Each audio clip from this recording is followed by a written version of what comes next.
actually getting to play as Solek. Pretty different from like our Saran 2 from the main game, because you get to play as Navi that has lived on Pandora for quite a while, right? It's like an experienced fighter. I mean, he fought in the Battle of Hallelujah Mountains alongside Jake. He lost his clan, and so he has all of this trauma. And so when you see the finishers, you can feel all the pain that Solek has inside of him when he like crushes and takes like the pilot out of the amp suit and throw it away. And yeah, and then try to push like that fast-paced combat, so you could like run and jump, do takedowns from above. Also, the Hydra machine guns you can steal from Samson gunships, right? They can do stealth, they can do guns blazing. That's what we want.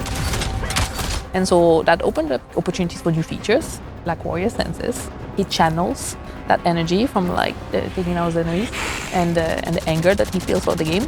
I can take down more enemies faster when I activate this. And we can actually play with the amount of enemies, the amount of danger that we throw at you, because we're giving you some tools to tackle them. Part of why this fight is so personal for him is he will not lose another family. Like, he will fight to the very end. We also see that bond between him and his ikran, Ile, because his first ikran died in the Battle of Hallelujah Mountains as well. You can use your ikran, we call it the ikran pickup, and you can switch between ground combat and ikran combat whenever you want.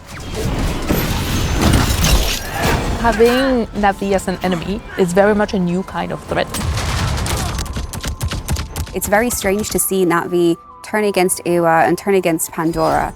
You know, these Ash Clan, they burn, they kill. You know, Solek is driven by a lot of darkness and a lot of vengeance.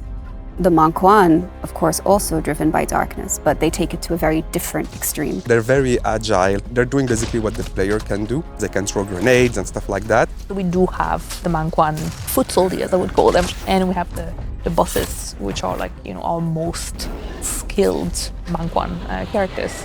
And I don't want to spoil too much about the challenge itself, but for us it was very exciting to get to use their personalities to build, like to craft very unique challenges, very unique moments for the players. Because they don't fight fair, they fight for keeps.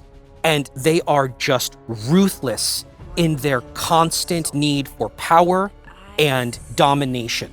We at Lightstorm and our massive partners really worked very hard to pull together that marrying of what you're going to be seeing on screen on 12/19 and the expansion from the Ashes on the same day. This had always been the dream, is to ensure that we could have these two pieces of content sort of complement one another and speak the same language. So we've been building for years this beautiful, magnificent world, and now we have a task to like actually, well, okay, how do we change it, transform it to support this the story, right? How do we burn it down? How do we twist it? So it was like a bittersweet experience, right? We wanted also to feel more the scale of the world, to give that option to the players to play in third person and to see their character. It was a very challenging thing to do in such like a short time. And I'm just like super proud of what the team actually managed to deliver, because we did even more than what we thought we would do. So it's almost like you're playing a completely new game, right? If you played before in the first person, now in third person, it's like everything feels so new. Yeah, I know the whole team is very excited about that. We created a whole new area because we knew that in the main game, right, or in our story packs, people love to explore Pandora.